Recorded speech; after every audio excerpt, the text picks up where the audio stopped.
Ladies, gentlemen, and everyone in between, welcome to This is a Revolution, episode number 40. We're hitting a landmark today as I'm joined by my good friends Dave the Mark, ready to chat some Southampton. Well, how should we deem it? Or how has it been deemed? The Southampton Screwjob, Dave the Mark. Yeah, it's that feels very fitting. I didn't realise it was episode 40 until you just said that. That feels like a nice landmark. I like it. It's significant, isn't it? Yeah, counting because down to 50 now. Exactly. Much like me, mate, counting down to 50 now. Obviously, we did not do an episode last week. We took a week off, Dave. What's going on? I'm sorry, we took that was a week mainly off. my fault, wasn't it? Oh, no, it was both of us, mate. It was me having just things going on pretty much all the time. You having things going on, and just mixtures of bugs going around between the two of us, I think. That it just meant that we couldn't go on that last week. But yeah, it has settled something with my anxiety. My anxiety of being the completionist who must do every week and thinking, what happens the weeks I go on holiday? Like, how do I fit the podcast into that? Well, I've now shown that we can take a week off and everything will be fine. So, it was lovely to have the week off from it. I was toying with the idea. I was like, do I just do a little solo thing? While Dave, when one of the nights Dave can't make it, and I looked and I was like, nah, it's episode number 40. I was like, I cannot do that landmark without you, my friend. So, we were quite blessed by the fact that there was no show this past weekend. Yeah, so absolutely. The Southampton review could be a little bit flexible. We were always going to move the schedule a little bit because of my birthday, but then some school stuff for my kids got in the way, and then I got ill, which I very rarely get, but it wiped me out for a couple of days. Yeah. Managed to get to work and do a shift at work, but literally get home and go straight to bed as soon as I was getting home from work. But yeah, these things are going around, and just generally, like, it's that time of year as well, isn't it? Where because that's what I had a bit of a bug going around the week before last. I had a bit of a cold, and it wiped me out for almost a week. And I'm just like, oh, this is age now. Like, I used to be able to bounce back for these things in a couple of days, and yeah. So no, it was.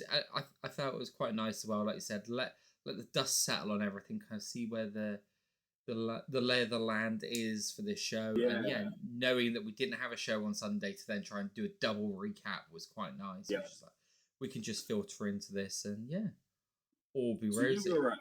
You were at both the 229 and the Southampton show. I know. Which one? Because I'm kind of curious throughout the course of the year for us to be thinking about, like, kind of like the show of the year as the year is progressing. So of those two shows, which one piqued your fancy the most? Oh, interesting. I'm gonna be honest, I don't know for these two. I think it will take another one of each. Now, the reason for it is it felt like both had very specific, like, event kind of main events, right?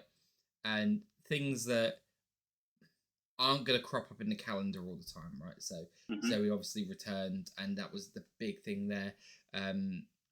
Mr. Francisco getting his big moment in the sun. Yeah.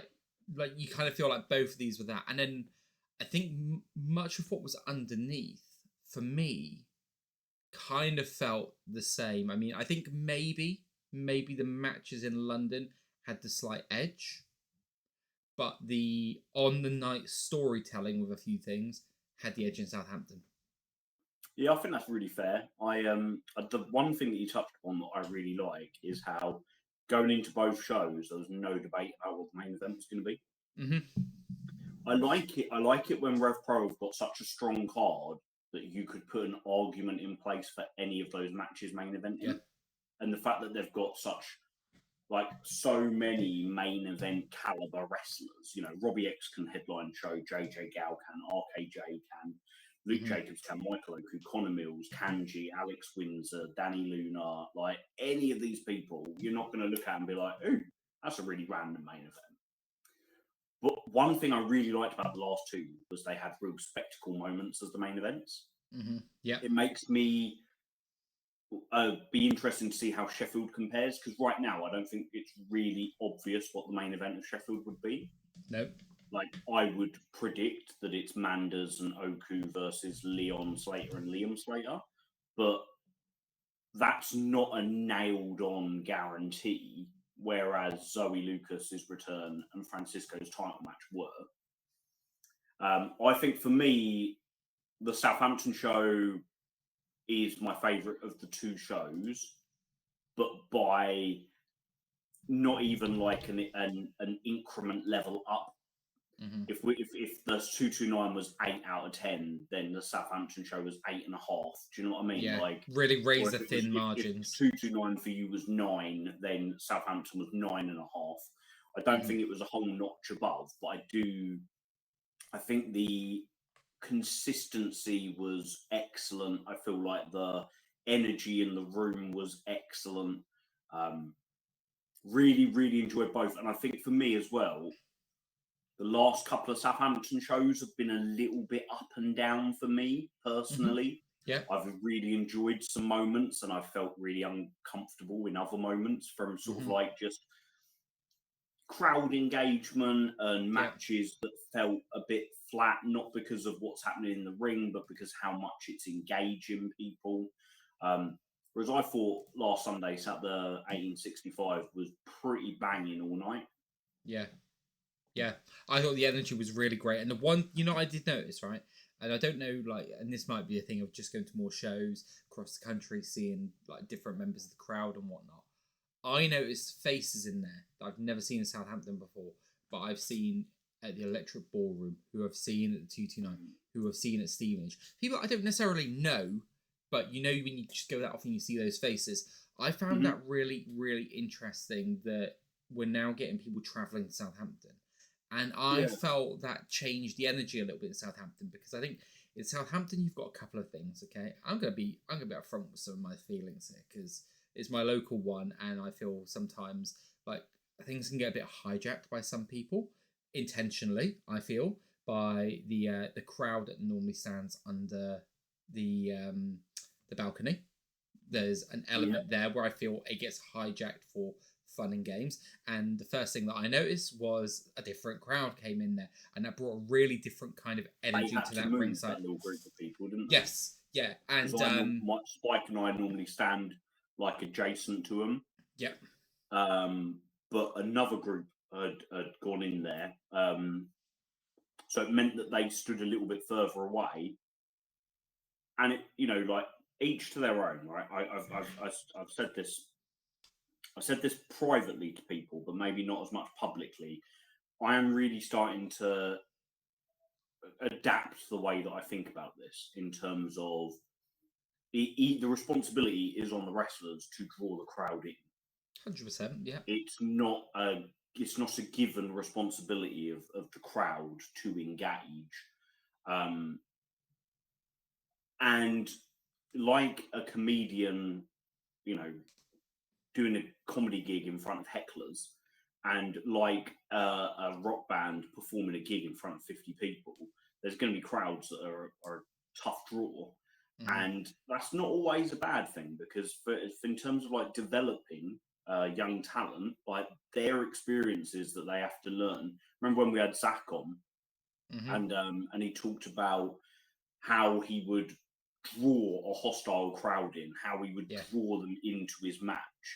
And like I feel like that was the way I was going into this Southampton show, thinking, okay, like how are the likes of James Ellis, who are a little bit less familiar with Rev Pro a little bit less familiar with him. His match with RKJ and his subsequent match, I can't think who he faced the last time, but they both had mixed reactions in terms of just the fans trying to work out where their loyalties lied. But generally, like it was far more balanced, I'd say, this past Sunday. Yeah, I would agree with you. I do think some of that is the people that are coming in who don't come to Southampton very often. I think that's bringing a different kind of energy. I do think some of the spacing around of certain crowds. I mean, I agree with you by large as well. Like, one of the ones for me that kind of brings up that like tough crowd kind of things, especially in Southampton, was Richard Holiday versus Cameron Yeah. Kai, and that was one. And I know that that's had varying things. For me, that is one of those ones where I see that as a real learning moment because or something that can be learned from. But to me, it's the difference between is the crowd hijacking something to feel like they're part of the moment, which that I would say that went a bit too far, a bit misguided with how far it went, or are there crowd members who are trying to actively disrupt and take the piss and like properly heckle, which I do think that side there was that a lot of the time, and I think that's what annoyed me. So having a different group there, I found who, like you said, I mean, I felt brought a different energy. But then that group that was normally there were over in the corner, and then a few of the people who were sat down in the crowd then seemed to join them. And that brought a different kind of energy as well. And one I actually felt really enhanced the show later on, especially during the moment when David Francisco came out. So I think maybe that the way people were around where they were and the pockets of fans who all just happened to be around each other really did a good job at lifting each other up. And then I had bloody Will Warner on the stage with me, the one-man foghorn, and we were just creating noise up there, and we could notice actually around different parts you saw different groups of fans who were creating that noise, that atmosphere. It had like it was almost football-esque in a way. Like that's kind of what it felt, a bit football, bit party, that kind of vibe. I really liked the vibe in there on Sunday, and it does take me back to a time when I do remember that for a vast majority of the matches, you would be able to hear Andy Quilden on commentary, and you would hear the commentary perfect. And that was very few and far between when I can hear it. Yeah, that venue, you always used to be able to hear him. I can't remember the last time that I heard him for the same period of time, because that venue and that atmosphere that is in there now is rocking. So that Richard Holiday, Cameron Kai, that was my second Southampton show. It was this time last year, wasn't it? Because it was high stakes. High stakes was this. It must have been. It must have been. Richard Holiday did the Southampton prior, didn't he? And he had the angle with Shaw, which led to him being involved in the scramble. Yeah. That's my first Southampton show. Had Mark True versus Michael Oakham on it in December. That was a great Kelly match. Six versus Connor Mills. It had Leon Slater versus Jet Marshall. It was December of 23, I think. And the main event was Sunshine Machine versus Subculture versus Greedy Souls in the three-way dance for the British J Cup. Yeah. And that was quite a loud and raucous crowd.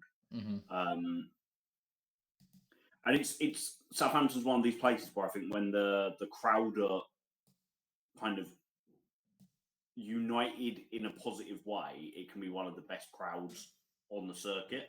It's just if something odd or a weird chant is going to be made, or someone's going to say something inappropriate, it tends to be Stevenage or Southampton that it happens. And I don't think that's by coincidence that these are places where I think are more casual, right? Yeah. When you look like, I haven't been to Sheffield, so I can't really comment on kind of the way things are up north. Literally the same people every single time. Yeah. So, and I feel just like the way of life up north is a bit more jovial, like not necessarily like you said, the going the wrong way.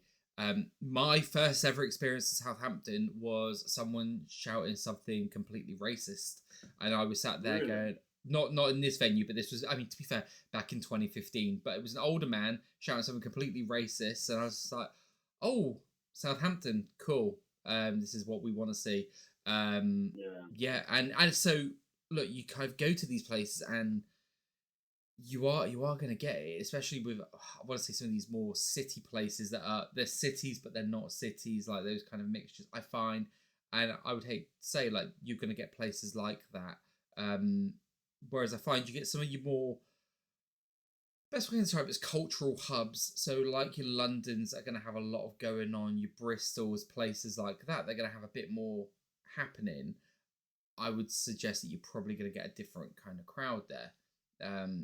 But again, Stevenage, it was very much the people taking the kids out for a show. It's a really and Stevenage is always a strange one. I find it's a whole kind of hybrid of different Rev Pro fans, from your loyal kind of go to all the shows fans to those that live in London and go to the London shows, and it just because Stevenage is really not far out of London at all. No. But then you get your families taking the kids to the wrestling, and the families are just disconnected from it. Like the parents are, they're having a few beers and letting the kids just kind of enjoy themselves. Yeah. And then you get sort of like it's a strange one, because there are some venues where people don't seem to drink at all, and there are some venues where people seem to drink a lot.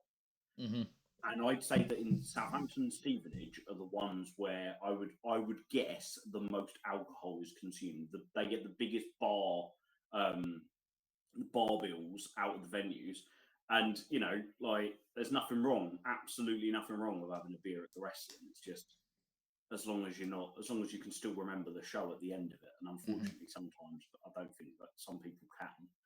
No. But it's finding the line, isn't it? We've all been there. We've all done it. We've all kind of made a tit of ourselves at one event or another. It's just you hope that eventually, And sadly, mine's usually being sober, mate, because I don't even drink at shows. That's the fucking worst of it. I'm always the sober one making a tit of myself. But no, I think I think you're right. And I think there's a line there with people, and I think this time we found the right line. Last time, let's just say there were some things where the right line was vaulted over.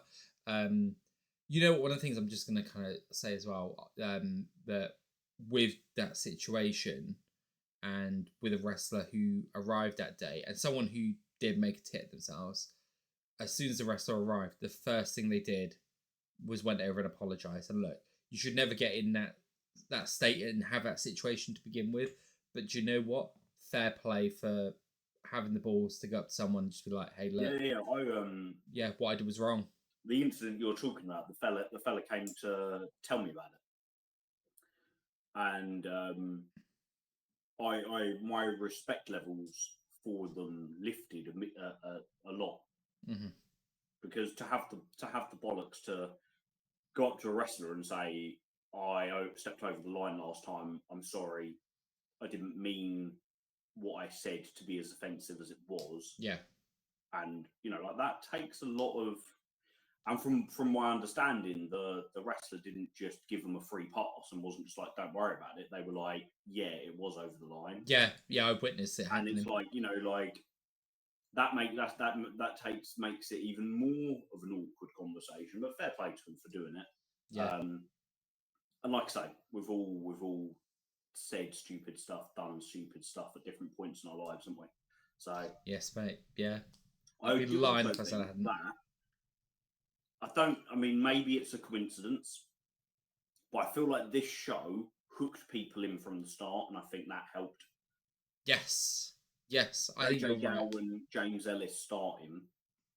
JJ is like the beloved hometown hero in Southampton. I know, like Francisco is, but JJ legitimately is and always has been. Yeah. So JJ's the boy, isn't he?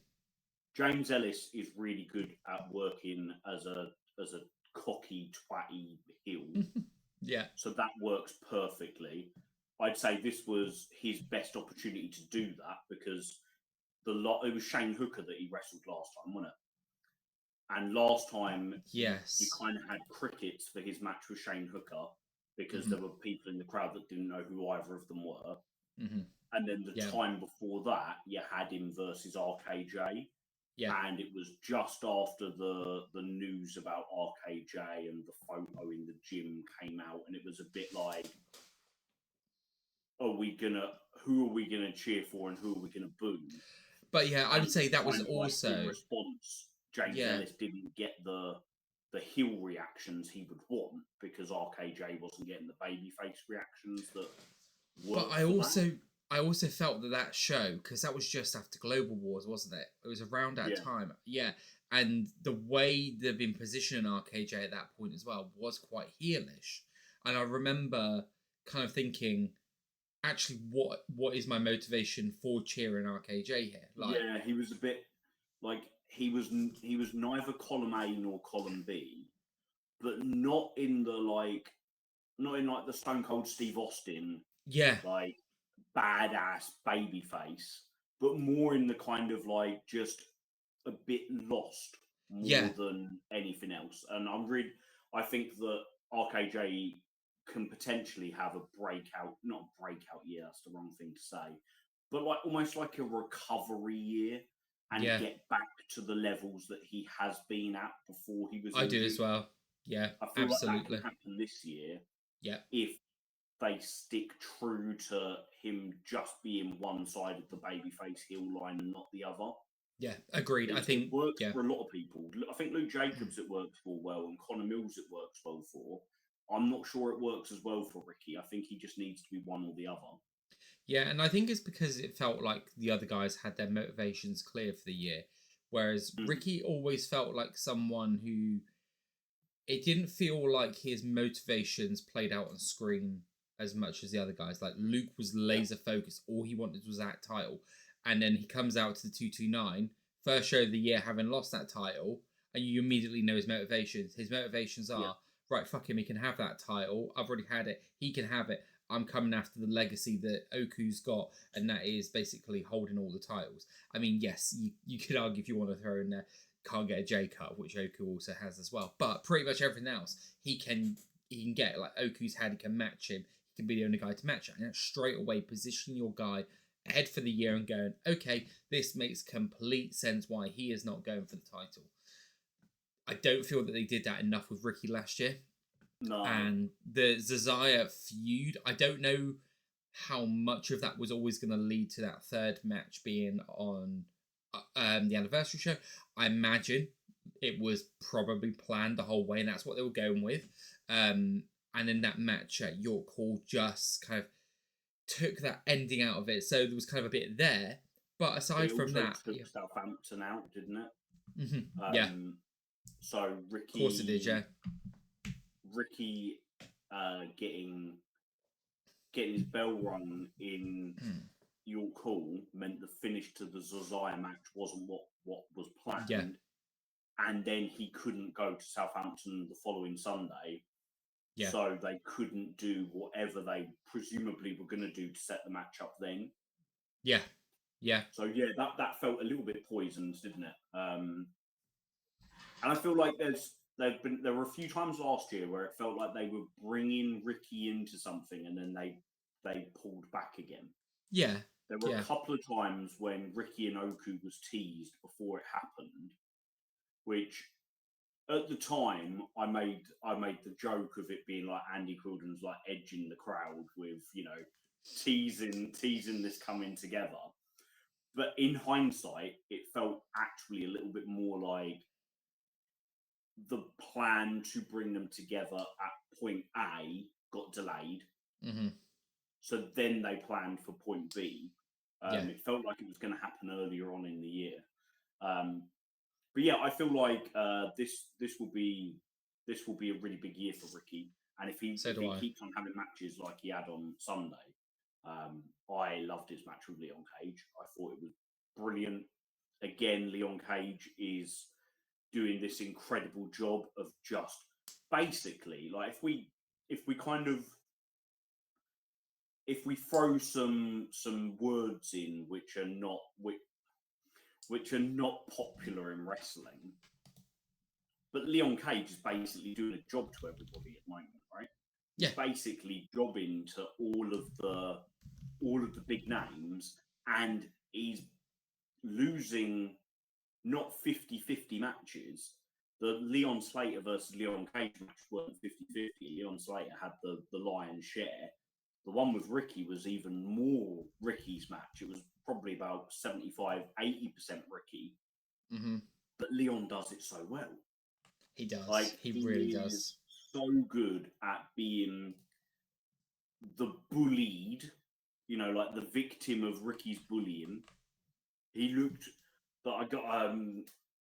They've done it both times that he's been in Southampton. He's done it both times he's been in Southampton, where he's walked all the way round to where I'm standing underneath the balcony, and he's climbed up there, and it looks the cameras catch it brilliantly because he looks tiny looking up at the person in the ring. Yeah. And then once he's in the ring, Ricky's just in his face the entire time. And I think it's brilliant. And I've said it before, I want Leon Cage to just keep losing in Rev Pro. But keep getting closer and closer and closer so that when we get that moment of him beating somebody, so long as he keeps losing to big fish and the person he eventually beats is also a big fish, this could be like a really special little story for him. For Ricky, it absolutely confirmed the fact that he is the heel of Rev Pro at the moment. Like, there's no... He wasn't villain of the week last week, but only because, I mean, he so easily could have been. Do you know what I mean? Yeah. And I really feel like he could be villain of the week every week going forwards as well. Thought it was really, really good for him. Loved the match. Standing ovation, I think, from quite a lot of people. It was, definitely, mate. Yeah. Like, this is awesome chance and lots of fanfare for it, wasn't there? There was. I mean, for me, the first match of the night, while good in places, fell flat. I felt there was something about it that felt like it kind of rushed to a conclusion, and that's enough. Short, wasn't it? I didn't realise at the time. It was about 7 minutes. Yeah, as it timed at like 7.5 minutes. 7.5 minutes, which when you've got matches that go 9, 10, 12 minutes in Rev Pro, that's not a short match. Like, it's not, by Rev Pro standards, it's not kind of out of the norm to have a shorter match. But it's one of those matches that felt to me kind of from where it was to the finish came really quickly. And I think that's a great sign of the guys have got right, that we go, hey, I felt like that could have gone longer, because it means you're invested in what they're doing and you're invested in the people in the ring. You're not going, thank God this match is done with now, right? Like, it's a good problem to have, that it could fall. It just felt a bit flat for me, but I like that, again, you're starting off strong with JJ Gale. You're starting off strong with James Ellis, who I think it's only a matter of time before he potentially starts getting a bit of the Francisco effect. I think if they carry on with him in Southampton, he's going to grow beloved. And I think they need to find a way eventually in Southampton to really dastardly him up a little bit. And then we move into the idea. I really like the idea of keep booking James Ellis in Southampton. Yeah. Keep booking Liam Slater in Sheffield. Regional people. Yeah, just to make those shows that little bit kind of special, where you're like, well, I've really heard this James Ellis is good. I'll make a trip down to Southampton to see him. Or this Liam Slater, his promos are really good. I'll make a trip up north to see him. Yeah. I'd love them to get Doris and the Coventry shows every time. Oh man, I hope that happens. The man is in demand, isn't he? So the man is in demand. He's very heavily working with Progress, and I don't know if that precludes him as much. I mean, I wouldn't have thought so, given that we've got Luke in Rev Pro. We've had people cross over. Oku is now in Progress as well, or was in. Has been announced recently for their show in WrestleMania weekend. Out in Las Vegas. So it's going to be interesting to see when there are cards which maybe crossover days. I know it doesn't happen very often, but where things lay. But Doris would be a special one to have. I mean, I think you kind of go with Doris and Millie McKenzie in Coventry, right? Like, yeah. That's a good shout actually, because Millie is Coventry, isn't she? Yeah, she's done a few Coventry shows, I think. Yeah, she wasn't on the first one. It was Alexis Falcon and Kanji. Yeah, but I believe she's done all of them since. I might be wrong. Yeah, but it feels like that she had, or no, was it just that she was a surprise? No, she was a surprise at the Trios Grand Prix, wasn't she? She featured in the tag gauntlet. Yes, yeah. On that show. Yeah. So but yeah, the Coventry ones, it's still very early doors, isn't it? Mm-hmm. Very early doors in terms of where we are with Southampton and Sheffield, with how many regional shows there've been there. Yeah. Yeah, and I think bring like I said, giving people, and not necessarily keeping them fully exclusive, but like let's say you've got 6 shows of the year.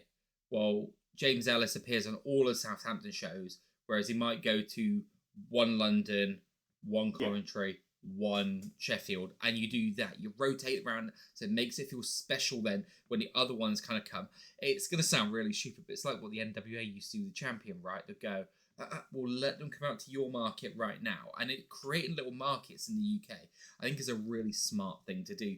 The match with Ricky and Leon, right? So I'm going to hold my hand up to the first thing that I was wrong. I said this was going to be the shortest match on the card.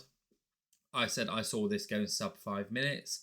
I thought because of how great Leon is at taking a beating and how ruthless Ricky is right now, I thought they were just going to have Ricky murder the poor lad. And Leon has done so well that this would not have made him look weak. It would have just made Ricky look extra vicious. And I honestly thought we were getting that, but we didn't. We got a 16-minute match almost. A really competitive 16-minute match that made Leon look fantastic. It made Ricky look fantastic. Yeah, I loved it. Would I go as far as saying it was my match of the night? It's up there. I mean, I need to watch the show back, but for the pure in-ring element, it is up there. Probably one of 3 matches for my match of the night. My match of the night comes later. Yeah. This would probably be my. It's definitely top 3. It's definitely top 3 matches of the night. But I've got an out-and-out match of the night later. I think for me, there's 3. I was surprised with JJ and James Ellis, whilst we're still like loitering around that match. JJ took a lot of offense from Ellis. He didn't get a ton of offense in on him. And so it kind of still feels a little bit like JJ won the match by effectively like a counter-attack goal after soaking up a fair bit of offense. And it kind of feels like if he's going to step up to heavyweight and be a genuine undisputed British heavyweight championship contender, he should win some of these matches a little bit more dominantly. Yes, agreed. Not necessarily like squashing people, I don't mean that. But when like Luke Jacobs wins, Jacobs will absorb the other person's offense, but he will be the aggressor. Oku does it brilliantly, fighting from underneath and counter-attacking. Like, I think of Michael Oku as being one of the best like defensive wrestlers around. And maybe that's what JJ's kind of trying to, his model is going to be around. And maybe just this, it's not quite there yet, but I feel like he's just a little bit in between. We should be shocked when he wins. And, you know, the classic babyface shocked face that they've managed to catch somebody on a roll-up and quickly get out the ring, you know, that kind of JJ Gale, which was maybe 2 years ago, to where we will end up being where JJ wins 70% of his matches in a calendar year. We're somewhere in between at the moment, and I suppose the next few months will tell us exactly where he is. Agreed. And the thing that you've mentioned there as well about Michael Oku, the reason I think it works so well for Michael Oku is Michael Oku, if I want to compare him to JJ, I don't think JJ tells as much of that story through his facial reactions as Michael does. Now, that's not a slight to JJ. That is just because Michael is a master of that. Michael, you're comparing him to someone who is like legitimately a international level talent now. Exactly right. So like Michael will kind of take a beat and he'll kind of get up, and the way his eyes, he just tell you so much with just his eyes and how glassy-eyed blank stare he looks, and you can see that's where like the guys like JJ, they're trying to get to that level, aren't they? And so like one of the things I used to say about JJ that kind of took me out of his matches a lot, which he has improved so much on actually, so much that I don't think people necessarily realise because he's just done it over the course. JJ, if you used to watch a match of his maybe a year ago, you would hear so much. It was a bit of a thing. You'd go, huh? huh? And look like that with his hands. He doesn't do Yeah. that so much anymore. He's able to trust his instinct and sell a bit more, get the crowd involved with his movements. So you can already see the work that he's doing. So while I don't think he's there yet with what Michael can do, like I said, international level talent, I absolutely believe he can get there. But in the time being, I think they need to kind of add something so that he does look a bit more of an aggressor as well, because I think you don't necessarily have to keep him as that aggressor throughout the whole time, but given those matches where he can just look strong and come out of it and just be like, yeah, I've won that pretty decisively. Like you said, take the Luke Jacobs route a little bit, having him be someone that goes, because look, JJ's great at his aerial moves, but he's also a great striker as well. So feature that kind of aggressiveness as part of his game, and I think that could work really nicely for him and set him apart from the people like Ricky, Zaya, Michael, and Luke, and kind of come up through there as well. But I think this could be a big year for JJ Gale. I really do. He's got the crowd behind him. Wherever he goes, the crowd are there for him. I haven't heard many pops bigger than last year, London, the Ishii match, right? And let's be honest, right? That wasn't just because Ishii was announced, right? Because Ishii gets announced for Rev Pro a lot compared to other talents who aren't named, right? Yep. It's still a big moment to get him, but since I've been coming to Rev Pro, I think maybe that was the 4th time that I've seen Ishii in a couple of years. And it's great getting to see him. I think I'm a double figures for Ishii matches now. Yeah, I think it's literally, for me, it is 4 times. It's the 3 Luke matches plus JJ. So I've seen him 4 times in 2 years. So it's one of those ones that's like, yeah, great, I get to see this. This is great. He's a great guy, great wrestler, like all of this he brings. That pop there wasn't for him. That pop was for JJ, for getting that match, for getting that recognition of where he's going and what a moment it was for him. So he's got the crowd behind him. He absolutely has that. So yeah, I would agree. He now needs that like big breakout win, doesn't he? Exactly, he needs a breakout win, but not just like, because he has won big matches, but he needs a big win over one of the big names in Rev Pro. Yeah, and one of the things that we spoke, he needs to beat RKJ, or he needs to beat Luke Jacobs, or he needs to beat Michael Oku or Connor Mills, like in an actual, like straight one-on-one match. Yeah, on a big occasion. I would agree with that. I think what he needs, there's 2 things for me that he needs, and I think one of the things you and I we spoke about last year, and I think we had a slight difference of opinion on, but it was over the year that he had, and I think he could have done with more wins. And one of the things that you pointed out to me as well was that actually when he was getting the wins, it was against a higher caliber, and so when he was losing, it was against, when we say a higher caliber, we mean position on the card, not to take away from anyone here. But that's kind of what it felt like, and I was like, but if you're bringing a guy up and you want him to be seen as still needs to get the wins, and I kind of take the point that you making as well, and I absolutely agree, and he does look a bigger deal now than he was. But if you then want to take this guy to the top, you need to make him stronger or on par with his counterparts. Now, I'm just on Cage Match at the moment, and I think one of the things you touched on there, I think is 100% right on.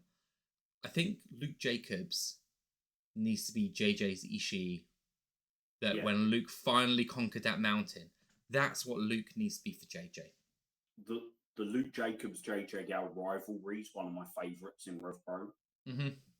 Because it's not like I've beaten you twice, you've beaten me twice, let's have the 5th match.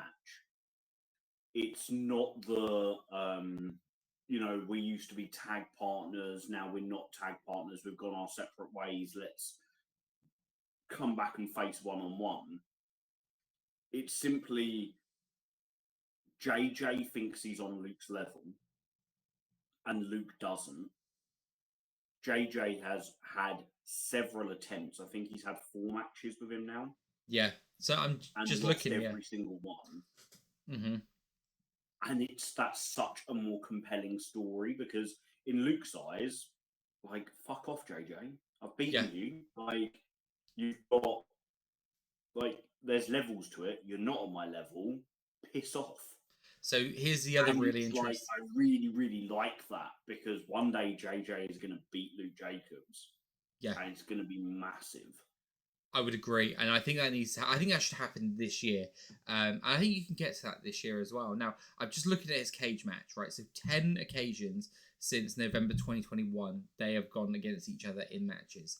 Singles matches, like you said, Luke has a 4-0 victory over JJ, but JJ has come up against Luke in 2 Revolution tag matches, also lost. JJ has come up against Luke in a cruiserweight title number 1 contendership 4-way match, including Connor Mills and Robbie X. JJ also lost. Luke won. And then the remaining matches there, Young Guns versus JJ Gale and Robbie X last year at Raw Deal. Young Guns won that, so Luke winning again. The last 2 matches in there, Revolution Rumbles. Guess who won one of those Revolution Rumbles? Luke Jacobs. Like, it doesn't matter the match type. Doesn't matter whether it's a big multi-man, whether it's a tag team, whether it's a singles. All their Revolution, Luke has been that level above every time. And you're right, that is such a compelling story to tell. Because Luke has won it. In that time, Luke has won it all. Since their first match, Luke has won it all. It looks like they're leaning into JJ versus RKJ. And that could possibly be, if it's not going to be Oku versus RKJ Epic Encounter, then I think it's JJ versus RKJ. Yeah. And if it is going to be Oku versus RKJ Epic Encounter, I think we're getting RKJ versus JJ either at the 229 in Sheffield or in Coventry, one of the 3 shows before Epic Encounter. Yeah. They've had a ton of matches together. Yeah. So there should be this real sense of rivalry between them. But I don't feel it. I don't feel like RKJ and JJ have ever had a rivalry like JJ has had with Jacobs. I feel like Jacobs is his one. I feel like there's a lot of history between him and RKJ they could lean into, but maybe they need to do that a little bit more explicitly. Just to make people realise how often they've fought. Maybe there needs to be some words said between RKJ and JJ, or a video package or something, just to add a little bit of personal to it. I would agree. I think a little segment, we don't get them very often in Rev Pro, but a little segment like we had with Amira and RKJ, something like that. And I think that would be, I think that's a really great way if they do that more with RKJ throughout the year. And really, you could have him cement something like that with every single person that seems to be getting on a bit of a win streak. Because loads of guys put themselves out there as, I want to go for this title, right? And if you ask RKJ, which one of them does he like, does it matter who's the champion? He will say the same thing to you. I don't care. DaveTheMark.com. I don't care. I don't care will be, which is great. So you just give him this reasoning for why he wants the title, put him up against these guys, let him be antagonistic. JJ, so again, just looking up on Cage Match, because I'm someone who, as you know, I've always kept an eye on Rev Pro, but have only really been so entrenched to the level I am now since just before last year, not last year, year before anniversary show 11. Okay, so there'll be an element there of things that I'm not as aware of, and a history between Ricky and JJ is not one of those things to me that is played out on the screen in the same way as Oku and RKJ, or Oku and Luke. Exactly. So when I look at it, you've got over the period of May 2021 to September 2022, 3 matches that RKJ beat JJ Gale. So event again, very similar. Then they don't go up against each other in a singles match again until Epic Encounter, which was incredible. Like, you've got 2 years of nothing there. You obviously had that triple threat match between JJ Gale, Connor Mills, and Ricky Knight.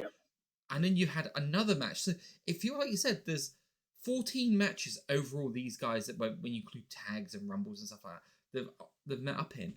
But there doesn't feel that sense of occasion. Five singles matches, if I remember that correctly. Oh God, 1, 2. Okay, now you should got a mastermind. Like, you should go up there, sit in the black chair on Mastermind, specialist subject Rev Pro. Yeah, it was so Epic Encounter last year, and then a 229 as well. Maybe the May or June 229. it was September 229. Oh, was it September? Yeah. Well, there you go. That's why I'd be 1st of September. Oh God. Yeah. But yeah, so it feels like it doesn't. It's not that like they're coming round to it again, because it was never a big feud or anything. Yeah. It's just it's a match, and every time they come to this match, it's never random. It's always got something building away in the background, which has led them to have a conflict. Yeah. But I'd like them to lean into that history. I would. Yeah, it's going to be interesting with Epic Encounter, because one of the things that I was looking at, and I find quite intriguing about these kinds of shows, is looking at ticketing prices, right? Because ticket prices to me determines what level of event you're probably looking at, right? If you've got a really premium price, you're looking at the premium matches. And this one wasn't a premium price ticket. This was actually very affordable. I thought, as affordable as this was, and probably because it's in a new market, but for affordable as this was, and the level of announced match we've already had with Cesaro versus Hechicero, I think is worth the money alone. But does that mean I think we're going to get the big title match between Ricky and Oku? I don't know. I don't think so. I think that gets held for something else. But do I think you can have? I think Oku. I think Oku will defend. Yeah, but just maybe not against RKJ. Yeah, that's what I mean. You could have something a little bit. Michael Oku versus Leon Slater. Yeah, you could have something else. I mean, that would be fucking fantastic. Mate, that's a match.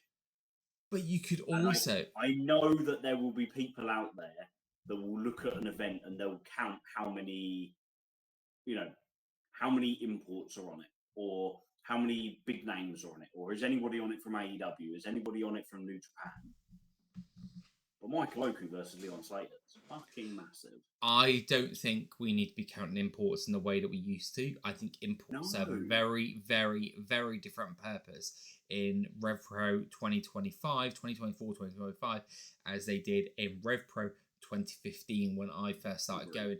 Very different. And I think the scene is so much stronger now that you can put those matches on that you've just said and put a perfectly great card out there, which is value for money. It's not, hey, 45 quid for your top row ticket, you're getting this international star, and then you're getting these British guys. It's like, you're getting these British guys that could legitimately go out to America and have a match, who have imports come out over here and wrestle them and going, give me them when they come out to America. Bring out this woman. Make her the champion of my company out in America. Hey, TNA, we're going to hire all these people and we're going to feature them as well. Like, Leon Slater tagged with the Hardy Boys. So I think people need to, if they are thinking about imports, really need to start looking. And I think sometimes apply the fact that they're British. Again, well, I could just see them anywhere. Well, guess what? You can't, because when was the last time we saw Danny Luna here? You have to go to. Like, you might be able to see them anywhere right now, but that ain't gonna last. No, exactly, and that's kind of my point with Danny. Like, who have we said goodbye to in since we've been going to watch Rev Pro, right? Yeah, we've said goodbye, obviously, to Will Ospreay, Dan Maloney, Callum Newman. You know, these guys, Gabe Kidd. These guys used to be on every Rev Pro show when I first started going, and now are on maybe one a year if they're brought back for an anniversary show or a Global Wars. And you think it doesn't feel like, it feels very, very plausible that we could at any moment say goodbye to a Leon Slater, to a Michael Oku, to a Luke Jacobs. And then you think about even, what was it? Leon Cage was involved with Noah this week, wasn't he, in some capacity? Yeah, so I've actually been trying to look. So Leon Cage, Shane Hook, and someone else, I don't know who. So there's a wrestling convention for the Love of Wrestling who have partnered with Noah this year to do a tryout called The Chosen One, and the winner of The Chosen One will go on a touring contract with Noah for a few weeks. Don't know how long it's lasted. I think it's a month or two maybe. And I know that those two were in the final three of that. So we could be in a scenario where we lose Leon Cage from the UK scene for a couple of months, I mean, just right, like that. We haven't seen Zaya so far this year. Yeah. I don't expect we'll see him before Epic Encounter. I don't either. True and Lacey are in Japan right now. Yeah. New Japan's New Beginnings last week. Taiji Ishimori said that him and Robbie X are the next challengers for the junior tag team titles. So, Robbie's still in New Japan plan. So and we had that influx. It's exciting, and it just means it justifies the way that we look at the cards and the talent. I think Epic Encounter genuinely could have. You could be looking at Oku versus Leon Slater as a main event, which would then free up RKJ possibly for a match with Manders, because it's Manders' last show before he heads home. Yeah. Young Guns, Jay Joshua and Connor Mills looks likely. Will Haven, Robbie X and Stephen Wolf in a freeway looks very plausible right now. Zoe Lucas versus Alex Windsor seems very plausible right now. These are cracking matches. Yeah, of course they are. And that's well worthy of any event, especially a first time event in Wolverhampton where the tickets are. I can't remember what I paid, but I was very, very pleasantly surprised. I think front row was like 45 quid. Yeah, I was going in expecting to spend double that.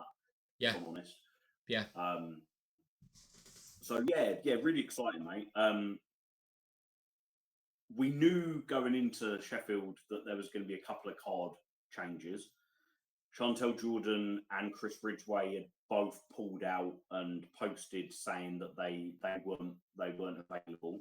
Yeah. I think we'd floated a few names around for who would step in for Ridgway. Ike Navarro was a name we both mentioned, with Josh James and Cameron Kai and basically any of the guys that had featured on the Portsmouth show the night before. Yeah. On that, what did you make of Ike Navarro versus Jay Joshua? So this was an interesting one. I would say I felt I was engaged for about half the match, and then half that I was struggling to be engaged with. I don't know why. I don't know what it was. This match feels like it went a lot longer for me than it did. How long did it go? Not just under 10 minutes. I thought this was, honestly, in the moment, I felt like this went about 15, 16 minutes. This one, at portions, it did seem to drag a little for me. And there was a bit of disconnect. I don't know what it was. The previous week in London, the Manders and Ike Navarro match, I thought was very, very good. And look, let's be honest, right? I have said that Ike Navarro is someone that I found it hard to connect with. There's something that has just made it hard. That match last week or the week before was one that I was like, okay, here's the corner being turned. And whether it was just maybe two guys just going up against each other that you think on paper would be really great against each other, it just wasn't what you expected. I don't know, but it kind of lost it for me a little bit. He took a fucking gnarly bump against that post, though. That guy. Oh, God, yeah. Yeah, did you see his so back afterwards? I did, and so what I also caught later on in the show was, I don't know if you probably would have caught it. Yeah, but down with the paramedics. Paramedics, yeah. And the paramedics giving him something to get through it. So you know what? Fair play to him. Look, I'm in a lucky position. I get to sit here and pay for a ticket and go, hey, I love this wrestling show, but this didn't quite work for me. This is a guy literally going there, putting his body on the line for it. Yeah. I'm more positive than you. I enjoyed it. I'm not shocked that you're saying that this was the match that maybe was your lower point. It's not like you're saying that about one of the matches that I thought were the top matches of the show. And I did think Navarro versus Manders the week before was really good, and by far Navarro's best match so far. Yeah. This didn't hit that level. I do think it was I still think Navarro is trying to find his place in Rev Pro. Mm-hmm. He can't come in and be the big bad wolf of Rev Pro because there are bigger bad wolves in Rev Pro. You know, he's a big lad who hits hard, but he's not as big as others, and he doesn't hit as hard as others. Yeah. So what's his thing going to be? And I think he's still trying to find that. I'm curious to see how much he's used this year, how often he's used. You know, I'd love to know what Andy thinks of it in terms of has he been more impressed with the run so far than we have? Does he see the same kind of connection issues that we're seeing? And again, it might be one of those where, you know, 6 months of working away on shows, and then you come back and I'm a teacher, right? So I talk about this stuff all the time, where everyone is always getting better at their craft. Everyone is, if you're working hard and you're taking on feedback and you're trying to learn from previous anythings, whatever they are, then you will get better and you'll find that sweet spot eventually. So I'm curious 100%. To see how many more chances he gets to find it. I thought he found it with Manders last week brilliantly, but that might, you know, it needs to be more consistent, doesn't it, for to justify a spot on a really highly competitive scene. Yeah, it does. And I do sometimes as well, I want to be fair here with my judgment, is that we're there live sitting watching it, and with sitting there live watching it comes a lot of different things. There's the people around you, how invested people, like you can be a match that isn't as good can be really lifted when you're there live by a crowd around you who are really hot. If people aren't quite as invested, that can bring you down a little bit. But also, when you are in there, and like you mentioned earlier, the atmosphere, it was bubbling all night. And I know for the majority of that card, I was getting involved with pretty much everything going on. There comes a time when, much like you say, you sit there and just study the match.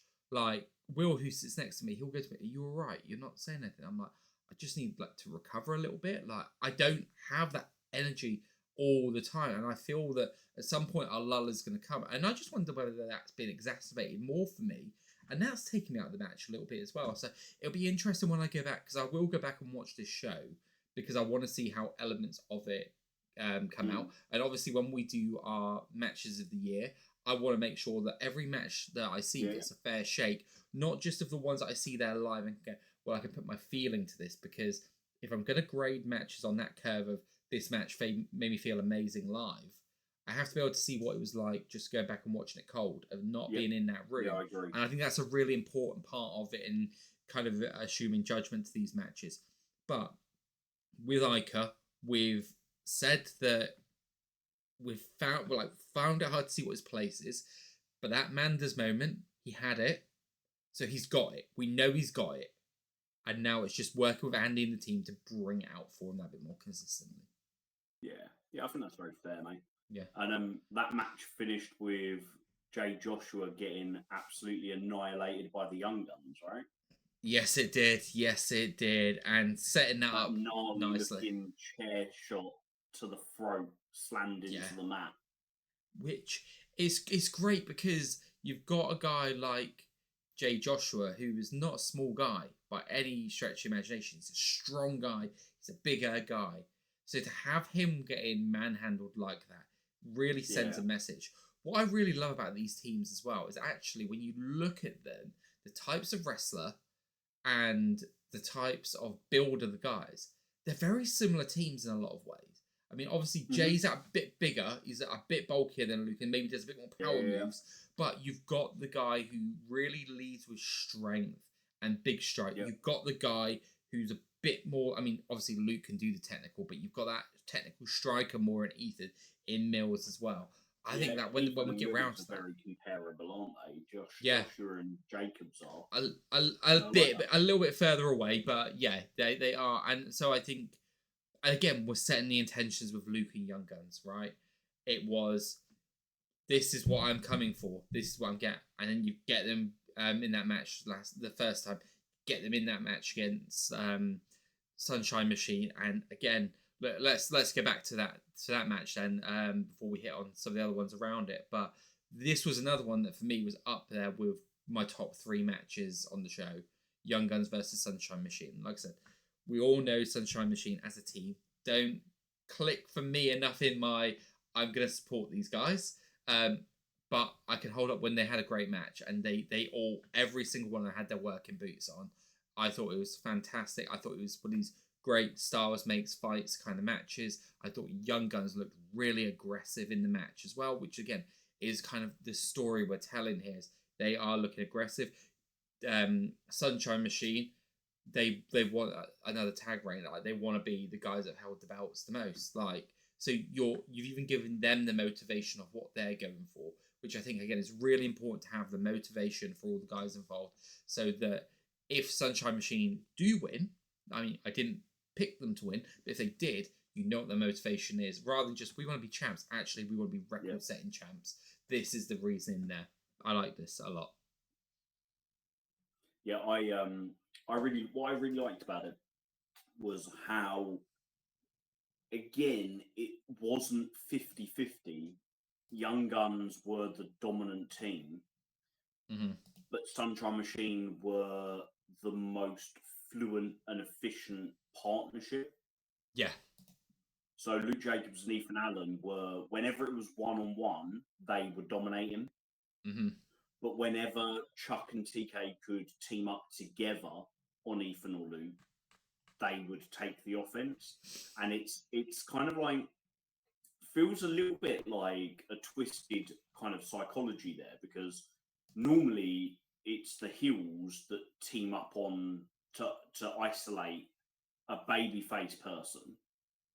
But Sunshine Machine do it so well because it's like that's what makes them Sunshine Machine. That the sum is greater than the whole is greater than the sum of its parts. Yeah. TK versus Luke Jacobs. Luke Jacobs would be the favourite to win. TK versus Ethan Allen. Ethan Allen's the favourite to win. Same with Chuck and Jacobs. Same with Chuck and Ethan Allen. At least within Rev Pro canon. But Sunshine Machine, when they're working together, can beat anybody because of the fluidity of their team. Really enjoyed it. It was, for me, it was a match that I've waited a long time for. And it was well worth the wait, because I do not believe for a second it will be the last time we see it. Nope. I feel like both teams will be tag champions in the future.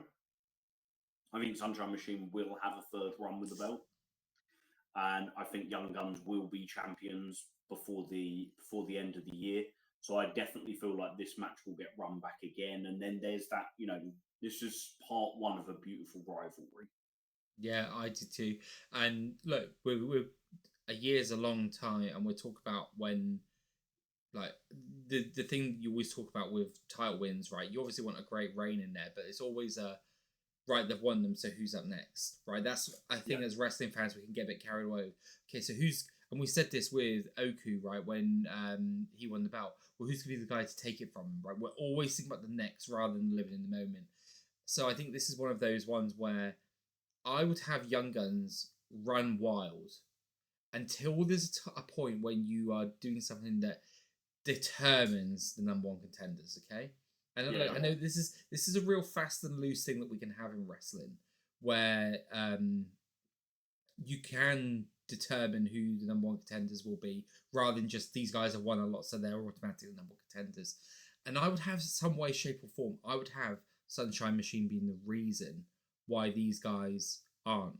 Like, have them in like a 3 tag team match where something happens where actually X and Y team, who are also doing really well, get the shot, or Sunshine Machine managed to get there first. Like, give that something where you're just holding off on Luke and Ethan that little bit longer, because, like you said, we know we're going to get there. Do you remember when AEW were really, really hot on their rankings, and Hangman Page was on this absolute tear, and then he lost to Brian Cage? Yeah. And it was this, it meant that his whole momentum got halted, but it was perfect because they slowed it down to match the pay-per-view schedule, so he could have the big win on the big night. He got his win back over Brian Cage, I think.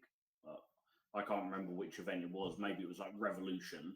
And then at Double or Nothing got the big championship match. Yeah. So it's that way of just putting something in, a stumbling block, a new barrier to have to overcome. And Rev Pro don't use rankings like AEW did, but they are a company where every win and every loss has significance. Like, we're talking about Leon Slater now as a potential opponent for Oku, yet Leon lost at Uprising to Cesaro in the big Iron Man match. But Cesaro hasn't been in Rev Pro since, and Leon has won twice since then. Yeah. Nobody else has won both their matches in 2024 so far in singles. So it's very logical. Yeah. And I feel like Andy is a very logical booker. And therefore, like, that could be easily done without having to go down the explicit rankings route. Yeah, absolutely. Before we get round to the last few matches of the night at the top end of the second half, just kind of want to go back to the first half. So, and you alluded to earlier that we had two people who did turn up. Now, when it came did anyone predict? No, I don't think anyone did. So there was a lot of names thrown out. And look, I was very adamant of one that I didn't expect to come out, and that was Zoe Lucas. Because while on sense to me, it made on paper, it made sense to me. I kind of thought, when you've got a crowd like a Southampton, who we've spoken about, that at times feels like it can be quite casual in nature and not as tuned into the product, I didn't want Zoe Lucas from Portsmouth getting booed, and that kind of felt to me like that was something I just, no, is this me thinking too much into it? Probably, but I thought, can you have Zoe there before you have Zoe there, like before you have her reintroduced in a way that makes people want to see her, or you could just say welcome back to Southampton, Zoe Lucas. You could have done something like that, but it would feel a bit odd. So I was like, she is definitely not appearing. I was like, she's just not going to be there. I was like, I think it's better for people to get there. It's not going to be her. And we're thinking of all different kinds of names. I even pitched at one point, it's going to be Cutthroat Collective versus Cutthroat Collective. And literally, Windsor saying, no one else can step up to us, so we're just going to prove amongst ourselves that we're the best, right? And I thought that could work. They all believe their own hype. And sitting there, and then now we play, right? And at that point, I didn't even twig Amira. I was just like, what's Oku coming out for? Like, that was genuinely my thing. And then the music, and I was like, oh, okay.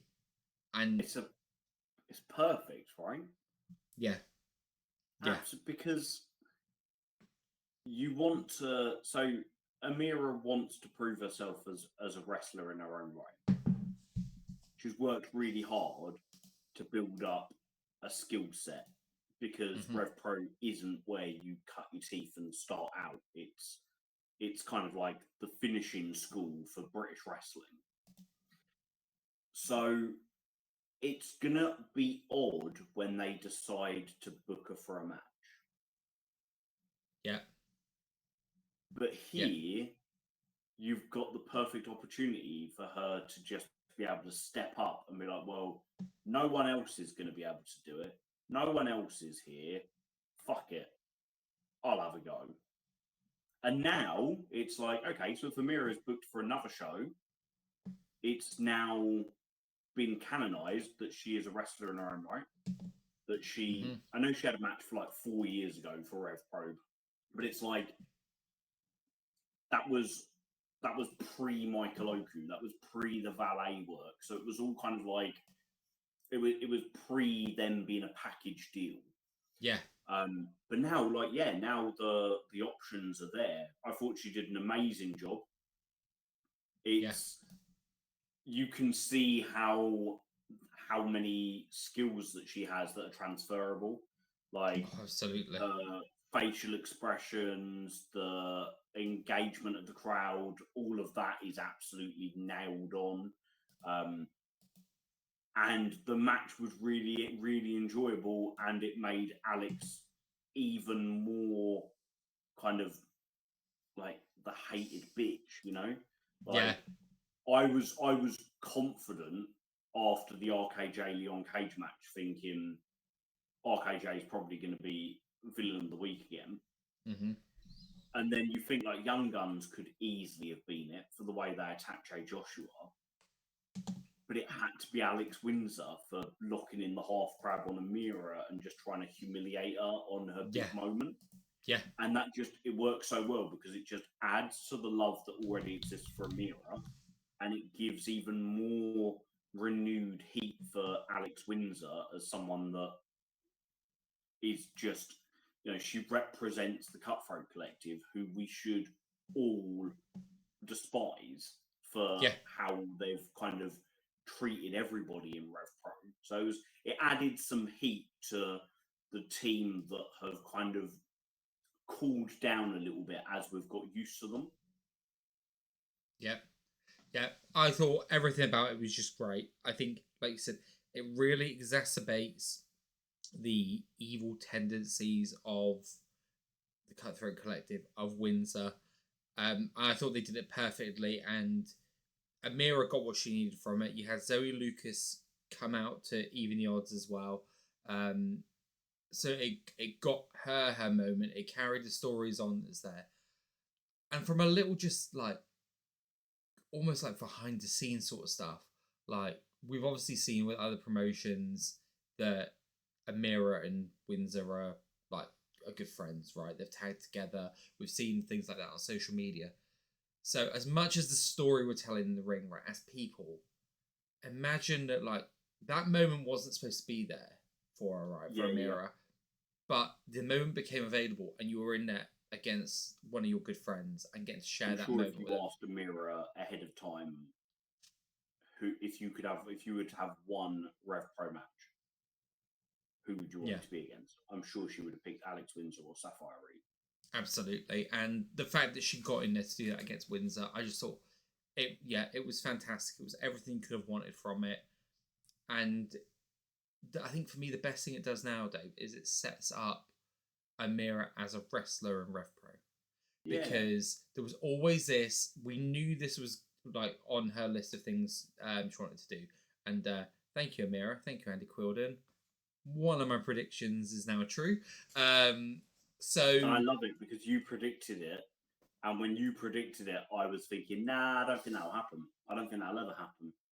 Yeah, and I love being proven wrong because it just goes to show how you can't really predict anything in Rev Pro, right? No, I think Rev Pro is the hardest company to predict because it's an indie that has relationships with these companies that have somehow enabled Mercedes fucking Monet to have their title belt, right? Yeah. So nothing like Rev Pro is an indie that is unlike any other in the world for me. But like you said, it means that you can do these things that nothing would surprise you. And while you didn't think it was going to happen, you're not surprised it happened. Like, it makes perfect sense. And yeah, I just thought this was great. But if it opens up the door for Amira much more, I'm here for it. And I'm so glad it was a show that I got to be at as well, because it just feels... Yeah. I don't want to use the term I'm proud, right? Because we don't know these people well enough to be proud of them. I just can't think what the other word... But there's just feeling of... I completely understand what you're saying, because I say it all the time. It sounds weird to say that you're proud of people that you don't know personally, and that, like, you know, sometimes we're saying it about people that are the same age as us, or like only a couple of years younger, fully, you know, fully grown men and women. But there isn't another word for it. Yeah. And it's a legitimate feeling. Yeah. Yeah, you're right. Now, Just before we speaking move of on, things that are... Jake, Go on, I mate. was just gonna say I've just seen JJ Gale has announced himself via a graphic for RevPro in Sheffield. I don't know if we already knew that or not, or whether he's been announced by RevPro, but he's put a little graphic up with his January and February shows, and Oh, RevPro right, I've got Sheffield is you. up there. Yeah. No, he's not been announced for anything as yet, but I'm expecting... Well, it's Monday today, right? I believe that Monday tends to be quite quiet, RevPro wise. I think it's probably Andy's day off. So I'm expecting tomorrow. So when this drops Tuesday, I'm expecting we'll know the rest of the card by the time we go to bed Tuesday night. Yeah. Right. Let's crack on with the rest then, shall we? Yeah. So you just talked about something being perfectly logical. Do you believe that we are going to Robbie X versus Stephen Wolf versus Will Caven? I do. I found this... That feels perfectly logical to me. So there's two matches that we'll discuss before the main event, and they were both matches that I felt presented the least, like, on paper, likely this person will win. That I had good cases for both men to win each of these matches, and they all had logical conclusions. And you're right, this one does feel like it's got triple threat all over it, which excites me. Caven is the champion. Wolf has pinned Caven. Ergo, Wolf seems like the number one contender. But then Robbie's pinned Wolf, so Robbie can call himself the number one contender. Didn't we pitch something like this just a couple of weeks ago, actually? Like, someone is the number one contender, but if they get pinned... Yeah. God, we know what we're talking about, don't we, Dave? And then, interestingly, you've got Ethan Allen versus Wolf on Sunday. So who do you have win that match? See, that one I find on, like, looking at it, I find that the hardest, again, to pick. You have Wolf. So Luke Jacobs isn't there because he's working for Progress that day. So does Wolf beat Ethan Allen? Or surely that's the play, isn't it? Wolf beats Ethan Allen because Jay Joshua gets his own back on Ethan Allen. Yeah. So Wolf gets another win, and we're shown Ethan Allen and Jay Joshua coming together. Yeah. That's like a classic bit of WWE booking, isn't it? Of like a dirty finish that sets up two matches. Yeah. I think that's the way you go with that. Play. Yeah, that's got to be the play there, mate. Yeah. I enjoyed Wolf versus Robbie X. Same. I'm even more excited for the idea of a triple threat, though. We don't get many triple threats in Rev Pro, and I'm not a massive fan of them. I feel like I grew up in the 90s, in late 90s WWF, where triple threats were all the time. And I feel like often they're used to protect people, or to get, or they lean into a lot of wrestling tropes whereby because it's a hard match to navigate. But I do think that Robbie, Caven, and Wolf could have a really intriguing one, and I feel like Caven can come out the victor. And I think for me, that's probably the most important thing for me right now. Caven, I still want Caven to be the undisputed British cruiserweight champion at the end of this little story. Yeah. So what's interesting to me about this is you're really correct there on it's usually done to protect someone, right? And usually, again, I don't mean this the wrong way when I say lesser position on the card, right? And you've got Robbie, who, if you want to talk about cruiserweight division, is main event, right? He's your all-time main event legend. You've got Caven, who, despite being the champion, is probably that undercard to mid-carder guy who's now, like as you're saying, you see him creeping up there. And Wolf is probably that guy who is sitting somewhere in between, but more towards the top end, right? Very fair. Normally in that scenario, your Caven is the one that's there to protect the other two guys. You've got your big import that you brought in for a few weeks, who is going to be facing your cruiserweight division, apparently. Like, that's the motivation. And then you've got your guy who is aligned with New Japan, who is going to be competing with Taiji Shimori to go for the belts, right? So you've got these two big level guys, and then you've got Caven, who you should logic dictates that he would lose that match, but him holding the belt going into that is what tells me otherwise, or makes me think otherwise, and that's what I find most intriguing for that triple threat. Should it happen, which we think will, I don't logically see who the person taking the pinfall is, and I think that's interesting. Now, you could say that if Robbie is about to embark I think you can on, add to that when you add in Lio Rush. Yeah. So Lio Rush has a shot at the Cruiserweight champion. So if Robbie wins, we get Robbie versus Lio Rush again. No one is going to complain at that. And that's a big match. That's like a money match, you know. Put Robbie X versus Lio Rush on a graphic and get it for Crystal Palace or York Hall or Copperbox or wherever, and it's like, oh, that's big. It's not necessarily like it's you know, that's a big mid-card match. It's not gonna go on last. It's not gonna be your Will Ospreay versus Shingo Takagi match. No. But it's gonna be that match where you look at it and think, okay, this card looks really good. Oh wow, look at that! It's halfway down the card, and there's Lio Rush versus Robbie X. Similarly, Stephen Wolf versus Lio Rush is a very kind of crossover crowd match, isn't it? Yeah. That's where you can kind of, you know, that can be shown all across America and get people interested in Rev on Demand. And then obviously Caven and Lio Rush have got their history that you've built up through the J Cup. Yeah. So it's really unpredictable, and that's what we always talk about being the thing that we like most about Rev Pro. Yeah, and really it's interested to see where it goes. Yeah, I think for me, I think if we do go there, I think not Lio Rush, Caven. I think the story goes to Caven beating Lio Rush. I think we're in a scenario where we spoke about this at the start of the Caven reign, where it really feels like there's a concerted effort to push him up the card, and it's not being done as a blatantly in your face like this is like follow. He's just taking that gradual. I will say it did feel like that in 2022 when they first did it. Yeah. It was a little bit like this guy is being pushed upon.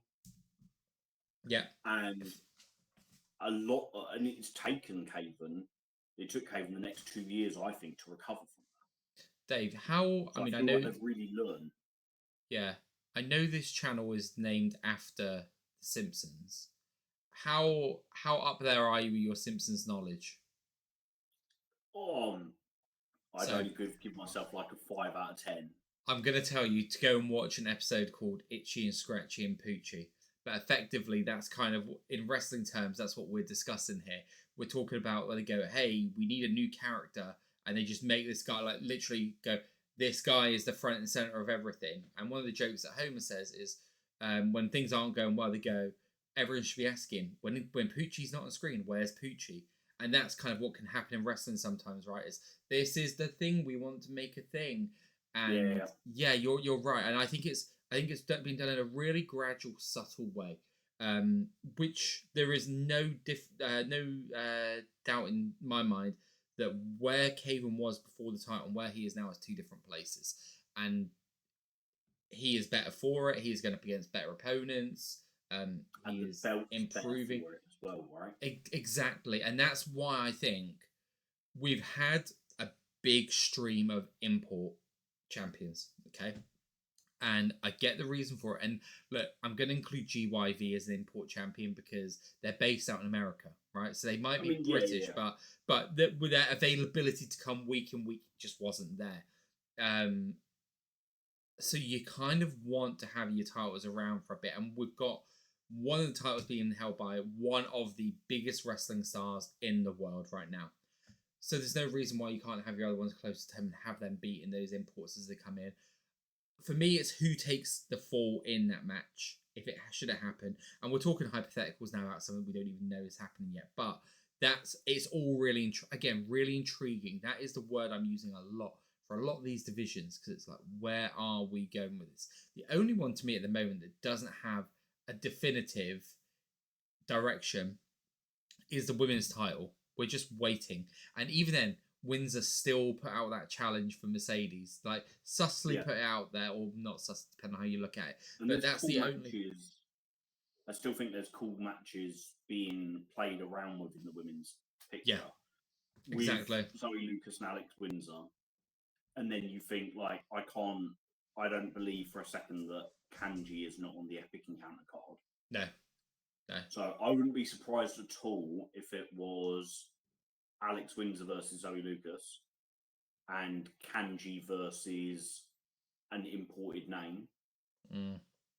Or we delay Alex Windsor versus Zoe Lucas because maybe that's an even bigger match with an even longer story for high stakes or Revolution Rumble or even the anniversary show. And instead you have Windsor versus Kanji.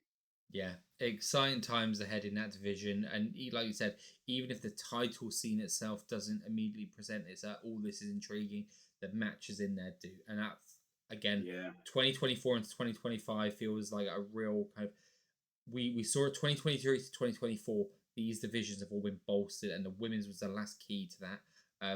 My only thing that I want for the women's division, just get a new belt. I know it's not easy said than done, but just get a new belt. I hate that Queen of Southside title being carried around. I don't like two belts. I've never liked two belts, no matter what it is. I don't even think it needs a new belt. I think it just needs the Southside belt to be put away into a nice little display case. That would be an improvement for sure for me. Right, final two matches, Dave. Leon Slater versus Manders. Yeah, so when I said about matches of the night, this was the other one, along with the Sunshine Machine one. This was the other one for me that I was like, this is up there. And I don't know what way round they all are. But any one of these three could make a case for it. This was a really interesting match going into it, because I felt like so when I say neither man could lose, right, it sounds like a really strange thing to say, because usually you talk about that in a, oh my god, they're doing so badly that neither one can lose because it's just going to set them back really far. But it's more the motivation and where these guys are on the card that goes, they're both gunning for it so much, neither of them can lose. Like, neither of them can afford to lose. I could not call who's going to win it at all. So either one of these results could have happened and I would have been fine. That makes complete sense to me. I thought the match was fantastic. It is not at all the match I expected to see. No, it's a beautiful story, didn't it? And I thought the match was going to be really, like, when it comes to the actual moves and using the ring, I was expecting a much more hard-hitting brawler meet someone who is high-flying type, right? And that's really reductive of explaining Leon's style, because Leon, especially over the last few years, has become, I say over the last few years, I mean, he's not been around long anyway, but he has really worked on the styles that complement that high flying, because something that can really be like badly used by people and negatively is, oh, well, he's just a high flyer, just does flippy stuff. Again, that's a really reductive way to describe Leon. In fact, I think Leon of still today... say that about Ospreay, right? They do, and actually that's where my comparison was going. I think Leon, stylistically, is the closest to Ospreay. He's closer to Ospreay than he is close to anyone else. Yes. And I think he is the closest to Ospreay of anyone who has styled themselves on Ospreay. Yeah, I was going to say exactly the same there. That current Leon... he can do the things that other people can't do, like the Swanton 450, like the flying over the corner. But actually, the vast majority of what he does is really heavy hands and heavy kicks. Yeah. And the speed at which he hits people It's not the high flying as such as I would say. It's more the explosivity. Yeah. When he does things like the leg lariat and like his chops, they really resonate because they're so much harder and impactful than you're expecting them to be. Yeah. Yeah. And it's what I love about these types of matches is on paper, big, hard, heavy hitter versus fast, high flyer.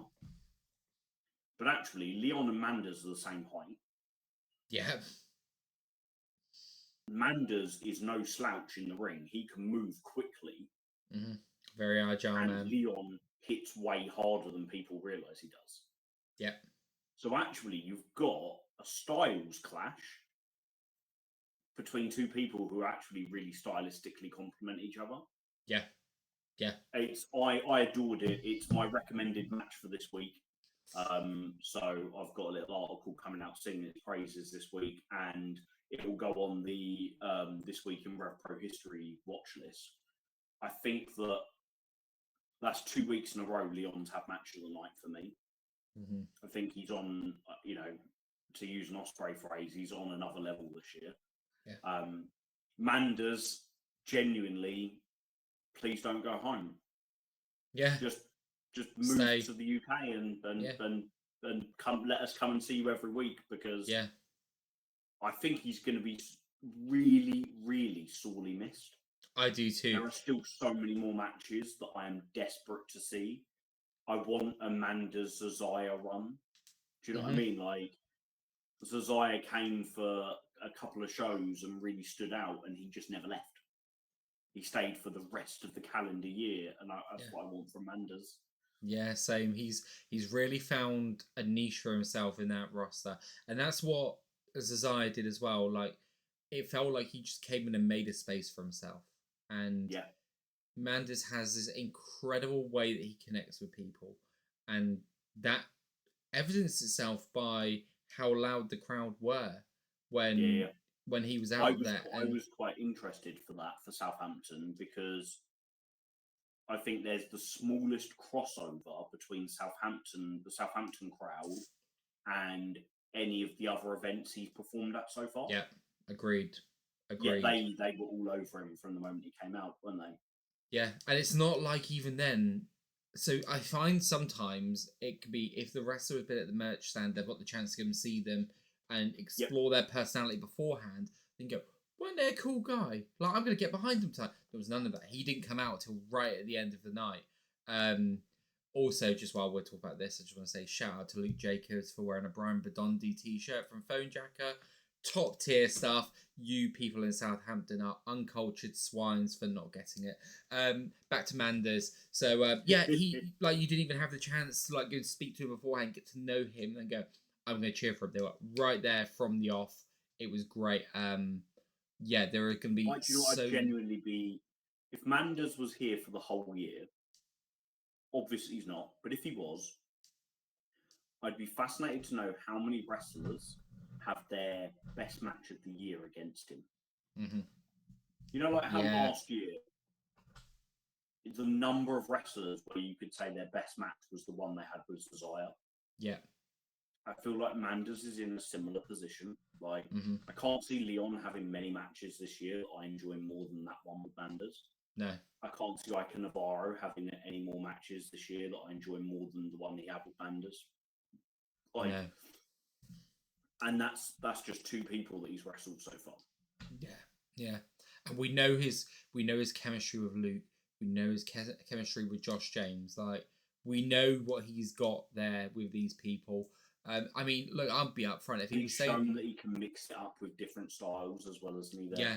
Like, if he was saying the whole year, I'd give him a run with the belt. I really, really would. Or I'd put him in a tag team and give him a tag title. Right? I'd give him a run with a belt of some sort. I'd put him in really interesting matches with, like, Manders versus Leon Cage. Imagine that. Manders versus Oku one-on-one. Those sorts of things. Oku's the one I want more than anything. But yeah. Manders versus... I'll tell you another one I'm desperate for. Manders versus Connor Mills. Yeah. You think back to that glorious match that Mills had with Trent Seven, where Trent was like the most sympathetic I've ever seen him work. Like, I genuinely put that match up there with Trent Seven and Tyler Bate versus Undisputed Era. Yeah. The 5-star match that was probably is one of the top 3 of my favorite tag team matches of all time across any company. That's how highly so we're talking. Yeah. I feel like Manda's selling to a vicious submission-based Connor Mills could just be a beautiful sight. Yeah, it's it'll be gutting when he goes, and I know that he's got 2 shows left in Rev Pro realistically, because you got London, the 229 at the beginning of March. He's booked for Sheffield already, isn't he? Yes, yeah. Versus Slater and Slater, and then there are 3 shows left, but I don't think he's on. I was looking at his T-shirt, which says where he is. So he's at Epic Encounter, and another one. I think maybe the 229. I don't think he's in Coventry. Yeah, unless the Coventry one is an addition. Yeah, but exactly. At most, we've got him 3 more times. Yeah, and part of me now goes like, could the match at Epic Encounter be Manders versus Oku? Like, could you pivot the match there? You that would be could. Yeah, and that would be All a great time match. Is in Sheffield for them to have a moment together, and Oku issue the challenge. Yeah. You know, and then that adds even more reason for RKJ to be a dick towards Oku. Yeah. So it's like, I am right here, and you're issuing challenges out to this bloke. Yeah. It all filters in, and I do think we get Manders back the second half of this year. I think he will be back lots and lots in the future. Yeah, so do I. We know that he wants European home. We know he wants to do York Hall as well. That's a really important one for him to do. Yeah. And he spoke about it on a Fightful podcast I saw him on recently, where he even said that he thought that this one Epic Encounter was going to be York Hall. Obviously, plans change, but that's what it was he believed it was originally going to be. So yeah, I think he'll come back so we can get his York Hall moment as well. Be thoroughly deserved. He's already in that pantheon of people like Leo Rushes and working his way up to like the Ishiis of. He just feels like he's part of Rev Pro. You know, like for the big events, like an Uprising or a High Stakes or the anniversary show, you can just book a cool match, right? You can just book Cesaro versus Hechicero and not have rhyme or reason for it, other than, my name's Andy Quilden, I book a wrestling company, and I'm going to deliver you pro wrestling at its best. You're going to love this match. So can we please get, for one of those shows, just book it, Gabe Kidd versus Manders? Oh. Like, that's the match, right? Yeah. That's the hoss fight of all hoss fights. Yeah, you can literally sit here now and imagine how that match starts, and we all know that it's going to start with the 2 bulls in the corner charging and slapping meat, and it's just going to be beautiful. Oh, and both men would love it as well. Yeah, we need to see that match. Gabe Kidd has been on another level, even by his own standards as well. Oh. Yeah, he's nuts. Yeah, absolutely nuts. Oh, It's going to be, genuinely, he's going to be IWGP heavyweight champion. Like, you're watching him in New Japan and you're like, this is going to happen. It might not happen this year, but it is going to happen, which is insane when you think that the only foreign people to ever hold that title are like AJ Styles, Kenny Omega, Will Ospreay, Zack Sabre Jr., and you're thinking like Gabe Kidd's going to do it as well. Yeah, crazy. Oh, speaking of crazy and nuts, crazy nuts and holding titles. Fucking hell, that was a moment, wasn't it, at the end of that show? Look, I don't know how much you want to talk about the match versus the moment. I'll be honest. I can't recall very much of the match at all. I'm the same because I feel like it was a lot of this match took my energy from the moment. But do you want me to tell you something I did notice that I really wanted to call out here? David Francisco, again, is another person that I've seen step up the in ring this match. I can't remember seeing like there was like a level of striking, heavy-handed chops, stuff like this, and some moves that was just like this. I've never seen him bust out before, but it was quite interesting to see that for this moment he was still finding a way to kind of elevate from what he'd done before. Because it's probably fair. Like it's obviously Dave is no slouch in the ring. He is a trainer at the school, but to say that he probably leans more on his personality for matches, he can do that. So seeing him busting out some extra stuff made this match feel even more special because on paper, 1 year ago, this match should not have existed. Okay, it just shouldn't have. No. Because this was Dave Francisco, contender, who quite frankly was being treated abysmally in the way that contenders do when a big shot wrestler comes in and wants to assert dominance, right? And this was pre-centerpiece, all of that. This was just contender David Francisco. What that man has done in a year is incredible. He is truly is. We talk about someone finding a spot for themselves and making themselves undeniable. And people talk about what is, and look, I've spoken about this a lot. And when I say about connection with people, right, it is that. And in a venue where we've talked a bit about the casualness of people, right? And usually with casual comes a bit more of like just your common everyday folk who don't go and watch wrestling all the time. And speaking to these people and just chatting with them person to person, not wrestler to punter at the merch stand, but as he would, he'd come up to the queue when everyone was queuing, he'd go and get his parking ticket, right? And I keep saying this, that I think a lot of that played into like a bit of an affection with Southampton because 100%. he would just come up and mingle with people and do that. He wouldn't stand there and chat long, but he'd come up, he'd make a bit of a joke and whatnot, and it was like, oh, he's one of the lads, isn't he? So that, and then when you obviously mentioned that moment where the crowd were like, no, we're not going to let this happen. Like you are one of us. I think this is something that really has to clearly be said. David Francisco in Southampton is not Big Bill in Cardiff. No, it's not. Big Bill in Cardiff for AEW was the crowd hijacking a match to against the will of the wrestlers involved. Big Bill did not want the crowd to cheer him. Nope. He's even said so in interviews since, that he had a moment when he went to hook and was like, don't worry, I'll turn them back on me. Yeah. And couldn't do it.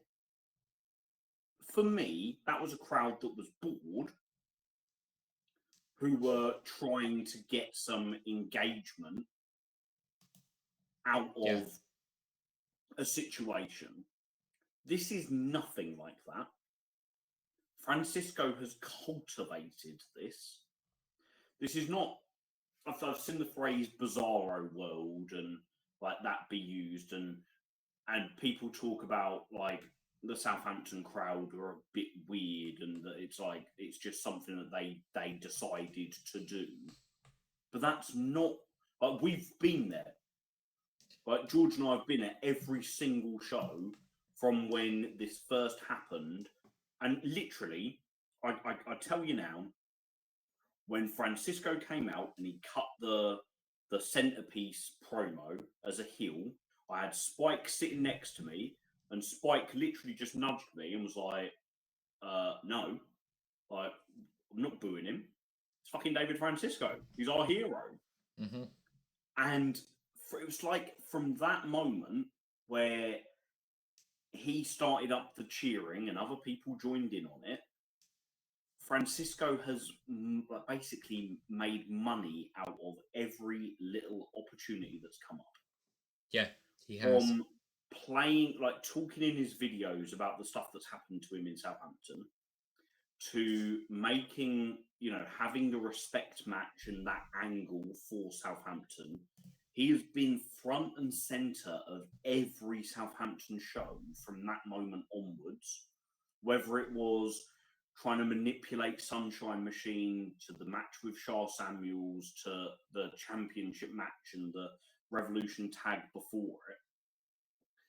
He has made T-shirts, especially for Southampton. Like, this is not just a crowd doing a weird thing. This isn't like the Sheffield crowd on Sunday deciding, do you know what?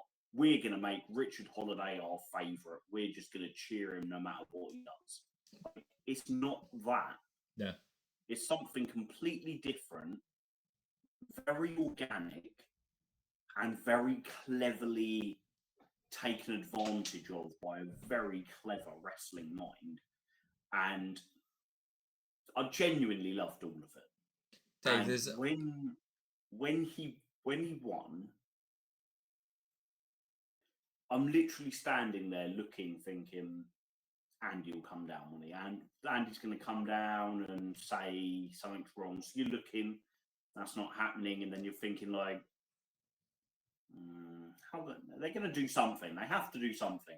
They left it just that little bit longer than it felt natural to do, to the point where even the cynical people like me, who were absolutely adamant it wasn't happening, are starting to think, are they actually doing this? And then Ref Harv appears and the match is restarted. Yeah. I also love is Francisco had Oku beat when the ref was down. When he hit the ruckus, the big delayed Uranagi, he had Oku pinned. Oku had him tapping out whilst the ref was down. And then we had the using the ropes for balance to get him pinned. It wasn't just one dirty thing. You could very much have this as, in Francisco's world, fully justifiable that there has to be a rematch. Yeah, you really could. I mean, I think what you touched on now, actually, the Big Bill situation is really important, because it's even keen to say that when he was a contender, he was getting the David Francisco, he's one of our own, right? 100%. He was treated like that. So this is going back to before that promo as the centerpiece. He's always Oku, Francisco, and JJ Gale. Yeah, they're the only wrestlers who ever got the he's one of our own. Oku is not a Southampton lad, but he's like Mr. Rev Pro. Mm-hmm. JJ is from the South Coast. Yeah. Why the fuck did they ever do it for Francisco? But genuinely, like you said, he was such a man of the people in the Southampton shows. Yeah. The Southampton shows are different to anywhere else on the Rev Pro circuit, in the sense that all the wrestlers have to come in through the front door. Yeah. They have to park in the same car park as the fans park in. They have to pay for the car park at the same machine that the fans pay for it in. Mm-hmm. So you've got these weird little details that make it so you get all these interactions. Yeah. You get winding Gideon up that he doesn't know how to use the machine and stuff like this. Yeah. And Francisco was always really natural and comfortable with it all. Yeah. And then you go back to the fact that it was in Southampton that he was knocked out by a go-go. It was in Southampton that he was left as a mess on the map by Levi Muir. And it was in Southampton that he got whipped by Spike Trevay when he tried to stand up for Robbie X. Yeah. None of it's coincidence. I'm not saying it's been carefully plotted out and planned, but it's been taken advantage of. Absolutely, it has. And that's why you were able to have a moment like Shah Samuels versus Dave Francisco in a respect match in Southampton. A match that, which should have main evented. Yeah, it should have main evented, and again, everybody, I think, is in agreement of that. And I bet that if Andy was honest with himself, and I bet he would probably now say, in hindsight, I should have put that on Watts. Absolutely. And I just think he probably thought, no, I think they probably all thought it's a bit of a meme, a bit of a bit, right? And you then go into the 1865 last Sunday, and you see the energy in there. You see the Francisco signs getting handed out. You see the Francisco masks getting handed out, and that was creepy in itself, just sitting there. Oh my god, so weird. All these Franciscos around, like the cult of Francisco. Yeah, it was perfect. It was really perfect, right? Because first and foremost, it gave you a shock, right? When you heard the music getting played, you were like, "What?" And then, depending on what side of the fence you're on, right? So you had probably your side where it was straight away, "No, I'm cynical of this isn't happening." You had me where I go, "What the fuck? What the fuck? What the fuck?" And I went, "Nah, Quilden will be down in a minute to rain it off." And it carries on and on and on, like you said, and they leave it going, right? It was almost 2000 Jericho versus Triple H on Raw. Jericho wins the belt and then eventually gets restarted. The champion wins. Yeah. But it's really weird that they've done it a heel doing that over the babyface. Nuts, no. But in Southampton logic, it's the other way around. Yeah, that's it. That's what I'm really intrigued about.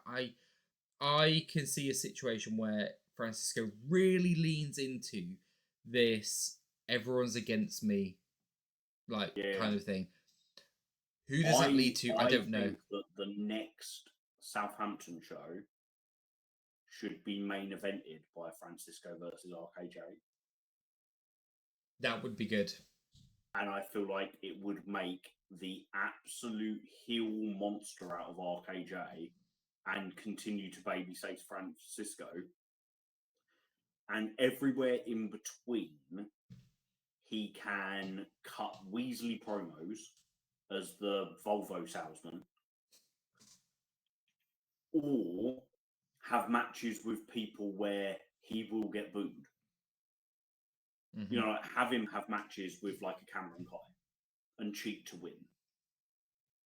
But it's then like you enter the Francisco multiverse in Southampton. I don't know long term how much longer they can do this for. But yeah, I do think that Andy Quilden is a very intelligent booker. And I think David Francisco is a very, very intelligent wrestling mind. So I think like between them, they'll get it right. Do you want me to tell you the only thing that I think can get David Francisco booked in booed in Southampton? Genuinely, and I don't know if I see it happening. I think it's him beating up Amira. Like genuinely, that is the only thing right now that I think can get him booed. Amira is like the golden goose when it comes to putting your hands on her. Is the easiest way to get heat. Yeah. Guaranteed heat. And you know that, like, she doesn't mind getting her hands dirty. Yeah. You know, RKJ's put his hands on her, Trent Seven's put his hands on her. It doesn't happen that often. But when it does. But when it does happen, it is shocking. Yeah. And she does this incredible job of going from looking like the tough as nails, stand up in your face and give you like, you know, all four barrels, and then suddenly when she's backed up into a corner, she looks like a really vulnerable woman.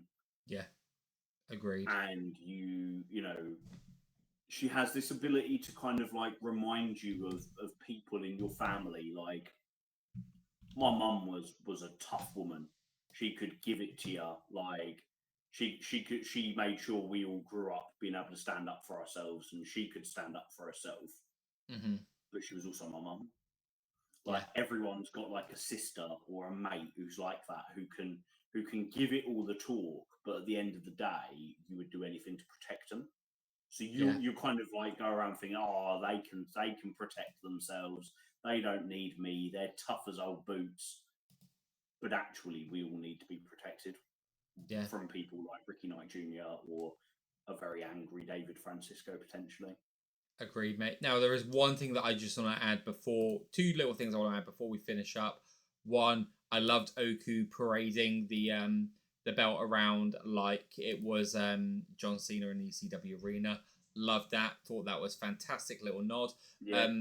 And the final thing I want to add, Chris fucking Hatch, man. Chris Hatch. What a job he did, eh? He did such a great job. Do you want me to tell you what one of my highlights of the night was, right? So when he was speaking, we were trying to work out who it was at first, right? Because to me, it didn't sound like Hatch. But then obviously it became very apparent it was. And they announced no Francesca, and the crowd booed, right? Like, I loved that. But what I loved was Andy Quildan basically like, be nice to Hatch. And if you get today, this is the permanent thing. If you get confused and want to boo him, just pretend he's David Francisco. Loved it. Loved it. Thought he did a great job. Yeah,